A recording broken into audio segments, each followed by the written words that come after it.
Saya itu nanya, ibu nggak mau masuk Islam gini-gini.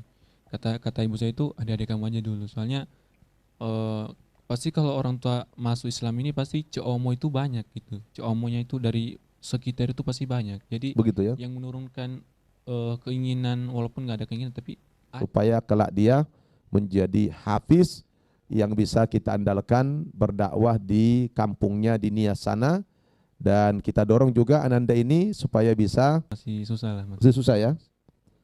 Tapi ada enggak semacam orang tua memusuhi Nurdin dan adiknya yang sudah muslim? Dulu pas baru-baru pengen masuk Islam itu ya ada, cuman bukan dari orang tua, dari Saudara-saudara jauh. ya dari saudara-saudara ayah. Nah, kalau melihat Nurdin sekarang ini sudah menampilkan wajah Islamnya, cara berpakaiannya sangat Islami sekali, berangkat dari satu daerah yang minoritas muslim, tiba-tiba menjadi muslim yang militan begini, mungkin kesan teman-temannya, keluarganya semakin, tanggapannya mungkin makin negatif ya. Iya, Ya, mereka bukannya respect ya. bukan bukan. Nah, terus apa namanya? eh, Sudah berapa bulan ini kan Nurdin kita utus untuk menghafal Quran. Tentukan target kamu ke depan bagaimana? Ya target saya sih ingin 30 juz. 30 juz ya. Hmm, Sekarang yang sudah lancar 5 juz. Sudah insya Allah, kategori mungkin 5 juz itu ya. insya Allah. Terus Nurdin terus juga mempelajari ulumul Quran ya. Hmm, Kan bukan hanya menghafal, hmm, kan dipelajari juga tentang terjemahannya, hmm, kemudian tafsirnya, begitu. hmm. Ya, jadi bagaimana perasaannya sekarang fokus menghafal Quran, ada merasa capek kah atau enjoy saja atau bagaimana? Ya kalau dari segi ngafal itu ya capek, soalnya capek ya, letih. Tapi kan di balik semua itu kan kunci keberhasilannya emang kayak gitu. Maksudnya Jadi harus, karena ada harus. target, Nah, jadi memang digojlok sedemikian rupa, harus bersusah-susah, bersakit-sakit, karena ya kunci sukses tadi begitu ya. Kalau iya, mau sukses harus siap bersakit-sakit dulu gitu ya. iya, iya. Nah, Masya Allah. Jadi target bisa habis 30 juz itu berapa lama? Kalau ya jadi target setahun itu ya 10. Oh, setahun 10 juz. Hmm. Berarti nanti 3 tahun sudah 30 juz. Ya kan? Sekarang Nurdin sudah berapa umur? 17. 17. Nah, nanti umur 20 tahun sudah 30 juz. Amin, amin. Oh, pas itu ya. Baru nanti habis itu mendirikan pesantren mu'alaf. Insyaallah. Pesantren mu'alaf itu pesantren tahfiz. Eh, maunya sih Tahfiz, tahfiz tapi ya dalamnya bisa mu'alaf, mualaf juga bisa umum. umum gitu. Begitu ya. Hmm. Nah, terus apa namanya? Hal apa yang mendorong Nurdin ini menjadi fokus untuk menghafal Quran? Apa yang memotivasinya? Kalau motivasi itu kayak kalau kita kalau kita lihat orang baca Quran ini kayak hati tuh menyentuh gitu, Tenang, tenang gitu, nyaman gitu. nyaman ya, Jadi rasa pengen ke Quran itu lebih lebih dalam. dalam gitu. Jadi pengen Nurdin kalau baca Quran begitu suka nangis nggak? kalau menghayati ya kadang-kadang. Nangis sih kak ya. Karena Rasul mengatakan inna hadzal Quran, ya apa namanya, sesungguhnya Al-Quran ini diturunkan oleh Allah dalam penuh dengan kesedihan katanya kan. Nah, bedanya beda banget, Jauh ya. jauh banget. Nah, di antaranya apa? Kalau sekarang itu kan lebih gimana ya? Lebih lebih wow gitu. Kalau dulu itu Hmm. kan ya kayak anak-anak jalanan nggak jelas lah. Enggak ada kesan apa-apa ya. Nggak ada kayak nggak ada tujuan hidup mau sukses gitu. Gitu ya. Kalau di Islam ini Masya Allah dibentuk, diarahkan ke tujuan yang sesungguhnya gitu ya. Mm-mm. Sehingga tiap tiap hari ada program hidup ya yang nyata Ada. gitu ya. Nah, sekarang coba pemirsa barangkali ingin mendengarkan bacaan Qur'annya, udah rindu nih pemirsa ya sama Nurdin. Coba baca dulu Quran hafalannya. Ya terserah mau tadi dari juz 1 sampai juz 5 ya. Ya silakan dibaca yang mana saja yang agak ini yang menyentuh lah. Ya, silakan. Langsung ya. أعوذ بالله من الشيطان الرجيم. بسم الله الرحمن الرحيم.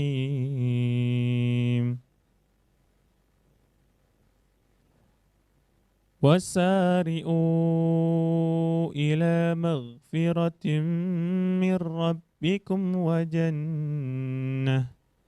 وجنات أرضها السماوات والأرض أعدت للمتقين الذين ينفقون في السراء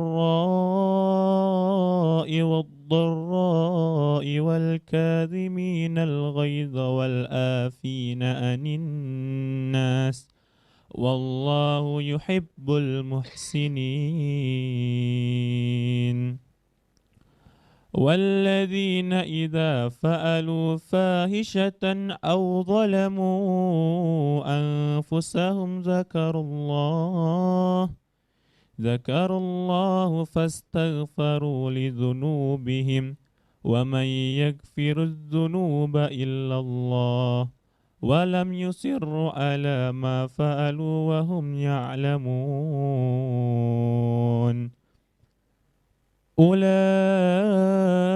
جزاؤهم مغفرة من ربهم وجنات تجري من تحتها الأنهار خالدين فيها ونعم أجر العاملين صدق الله العظيم. Masya Allah, Masya Allah. Iya, ini Nurdin itu baca Quran penuh dengan penghayatan, kemudian berlagu. Itu ngambil lagunya dari mana nih? Dari mendengarkan YouTube, atau mendengarkan orang sedang baca Quran, atau dari cara sendiri begitu? Dari mana mendapatkan lagu itu? Ya, kalau nada sih lihat teman-teman penghafal Quran juga, cuman kalau susah ya jadi bikin sendiri tapi nadanya agak sama. Oh begitu ya. Kalau di sana biasanya tidak boleh ini ya, nggak boleh main handphone ya. Enggak. Jadi dilarang pakai handphone, pokoknya fokus menghafal. Habis sisa sampai 9:30 itu. Itu persiapan buat setoran besok paginya. Oh gitu. Jadi pas 9:30 itu udah habis itu tidur, baru bangun tengah malam sholat. Habis sholat itu nunggu sampai subuh. Nah, habis itu kita itu biasanya nunggu musyrifnya dulu. Nunggu musyrifnya habis itu setoran. Biasanya setoran itu ya nggak mungkin kan, kita juga pasti lupa kan hafalan tadi malam itu. Jadi iya, buat masih di muroja gitu lah pagi-paginya masih. Jadi ustadznya itu agak sedikit nunggu lah, sekitar 5 menit apa 6 menit gitu. Iya. Habis itu setoran. Habis itu kan biasanya lakunya itu agak sedikit banyak. Jadi biasanya sampai jam 7 biasa. Oh begitu. Nah, sampai jam 7. Ada nggak kebiasaan Nurdin menghafal itu jam-jam 2 malam begitu? Pas saat orang tahajud? Ya mungkin pernah tapi nggak sering lah. Nggak sering ya? Nggak sering. Karena cerita para penghafal Quran itu waktu yang paling mudah menghafal Quran itu adalah pas tengah malam itu. Iya. Katanya lagi fresh, cepat masuk hafalan itu. Benar. Ya gitu ya. Iya, iya. Di samping juga tentu faktor dosa ya. Kalau kita bikin dosa juga menjadi sulit menghafal ya. Tapi kalau sudah dikurung di pesantren, ya mungkin perbuatan dosa bisa diminimalisir sehingga fokus untuk menghafal lebih lancar lagi. Cuman kalau biasanya itu kalau tengah malam itu kalau menghafal itu, kalau ya kayak ibarat itu biasanya sholat. Iya. Cuman Quran itu ditaruh depan, jadi kayak itu ibaratnya gitu loh, setorannya sama Allah gitu. Oh Langsung. begitu. Jadi lebih khusyuk gitu. Jadi ada semacam keyakinan bahwa saya sekarang sedang setoran sama Allah gitu ya. Seakan-akan ada di hadapan kita Allah begitu. Subhanallah itu maksudnya. Ini pandangan pribadi atau ada guru yang mendoktrin seperti itu? Ini motivasi dari guru. Dari guru. Dari guru tahfiznya. Oh begitu ya. Jadi upayakan ketika Anda menghafal Quran itu di saat kamu tidak Karena hmm, maksudnya itu karena kita itu emang Al-Quran itu pasti bikin hati kita itu tenang, tenang gitu. Jadi ada getaran ya. getaran itu jadi pengen bikin bawahnya itu pengen nangis aja kalau lagi setoran malam itu. Kalau Hmm. lagi sholat terus baca kayak setoran gitu. Masya Allah, Masya Allah. Pemirsa Anda TV rahimakumullah, luar biasa testimoni Anda kita ini, Muhammad Nurdin. Dia masuk Islam 3 tahun yang lalu dan sekarang dia kita didik. Terus masih ada nggak selalu komunikasi dengan orang tua? Komunikasi ya alhamdulillah masih lancar lah. Masih lancar alhamdulillah. Dengan orang tua lancar komunikasi? Lancar. Sudah ada nggak usaha-usaha Nurdin untuk mengajak atau paling tidak mengenalkan Islam kepada orang tua begitu? Kalau setiap telepon itu lah kadang-kadang saya tuh nanya ibu nggak mau masuk Islam gini-gini. Kata ibu saya itu adik-adik kamu aja dulu. Soalnya pasti kalau orang tua masuk Islam ini pasti ceomo itu banyak gitu. Ceomonya itu dari sekitar itu pasti banyak. Jadi Begitu ya. yang menurunkan keinginan walaupun nggak ada keinginan tapi adalah sedikit. Jadi yang menurunkan keinginan sedikit itu yang jadi dari tetangga-tetangga ini. Dari ceomo-ceomo orang. Nah, terus tapi papa mamanya sudah mengatakan kalau mau diislamkan adik-adikmu dulu gitu ya. Iya. Berapa bersaudara? Alhamdulillah 8 ya. 8. Nurdin anak keberapa? Anak kedua. Anak kedua. Yang sudah muslim ada berapa orang sekarang? 2. Alhamdulillah dulu. Dia Nurdin sama adiknya yang nikah ya. Iya. Nah terus orang tua malah mendorong ya, adikmu silakan kalau mau diajak dan mau silakan diajak ke Islam gitu ya. Iya. Nah sampai hari ini sudah ada adik yang mau masuk nggak? Kemarin itu ya mungkin karena sering mama saya cerita gini-gini, mungkin saya di sini agak sedikit maju gitulah. Iya. Nah, terus mungkin diceritain ke saudara-saudara. Cuman kemarin itu ada saudara mama saya itu pengen anaknya itu seperti saya gitu. Iya. Cuman mama saya itu kata mama saya itu kalau mau seperti ini ya harus masuk Islam dulu katanya. Kata anak ini nggak apa-apa. Iya. Lah cuman kemarin itu kan masih di pondok jadi masih belum bisa saya komunikasi ke anaknya ini gitu. Jadi masih belum saya ajak bisa tarik dia gitu. Iya, kalau sekarang kan sudah agak free kan, ini libur kan Ramadan. Barangkali sudah Nurdin sudah mulai juga membangun komunikasi dengan anak yang dimaksud. Nanti kalau memang yang bersangkutan sudah ada keinginan masuk Islam, ya kita bawa ke Jakarta ini, kita islamkan seperti Nurdin dulu kan. Nah, Nurdin ini tentu setiap orang tua ingin anaknya berhasil. Iya, benar. Dari cerita ke cerita, orang tua menceritakan kepada saudara-saudaranya bahwa Nurdin sekarang di Jakarta sudah maju, pendidikannya maju, wawasannya maju. Ya tentu mana ada orang tua yang tidak senang kalau anaknya maju gitu kan. Benar. Nah apalagi tadi diberikan satu syarat, kalau memang ingin seperti Nurdin ya mau nggak mau harus masuk Islam kan gitu. Iya. Nah ini kan artinya satu peluang. Apalagi kalau anaknya itu katanya mau masuk Islam. Nah ini subhanallah, kalau Nurdin berhasil mengajak dia kepada Islam ini, pahalanya besar sekali. Kan Rasul katakan la ayyahdiyallahu bika rajulan wahida khairul laka minad dunya wa ma fiha. Dibilang itu dites lagi. Kalau masuk kelas 2 itu ya pelajarannya itu udah ada yang berubah gitu. Jadi kalau pelajaran tajwid jazari itu udah nggak dapat. Oh begitu ya. Nah, jadi yang saya incar itu ya tajwidnya sama gimana tulis bahasa Arab. Jadi katanya di kelas 2 itu udah nggak ada. Jadi otomatis saya itu mengulang gitu. Dari awal ya. Akhirnya mengulang juga. Nggak apa-apa, yang penting kan ilmunya dapat. Buat apa kita mengejar waktu yang cepat kalau kemudian ilmunya tidak nempel, ya kan? Karena masyarakat itu biasanya lebih respect kepada orang yang berilmu dan menguasai ilmunya. Jangan asal bunyi saja, ya kan?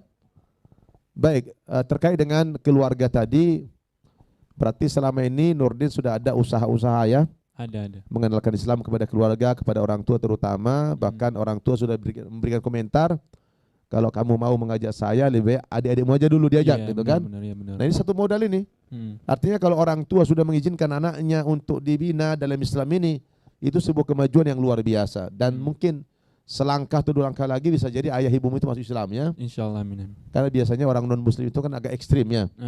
Terhadap orang yang sudah masuk Islam itu agak ekstrim, tapi ini si ibu ini sangat luar biasa apresiasinya bahwa kegiatan kita suka tertunda dan setiap ada program pengislaman beliau selalu hadir dan juga memberikan kontribusi yang luar biasa. Ya. Nah, sekarang tinggal kalian ini yang menuntut ilmu, yang mendalami Al-Qur'an ini saya pikir harus lebih bersungguh-sungguh lagi bagaimana nanti keluar dari pesantren itu sudah siap tempur ya. Iya. Sudah siap berdakwah kepada masyarakat. Ya, baik yang muslim maupun yang non muslim begitu. Oke, kalau teman-teman yang fokus menghafal Quran sekarang di pesantren Markas Hadis berapa orang? Kalau itu kan pesantren itu masih baru, jadi Iya. baru 2 angkatan. Insya Allah tahun ini 3. 3. Itu yang target 30 juz. Ya itu semuanya itu targetnya 30 juz semua. Masya Allah. Jadi itu wajib targetnya itu 1 tahun itu 10 juz itu udah kewajibannya gitu. Udah kewajiban itu ya. Harus nyampe target. Jadi kalau nggak tercapai targetnya gimana? Jadi ngulang? Bukan ngulang. Jadi kemarin itu saya emang nggak nyampe target. Jadi Ustadz Sani itu ngerti lah gitu. Ini kan mualaf jadi agak sedikit kita kasih keringanan gitu.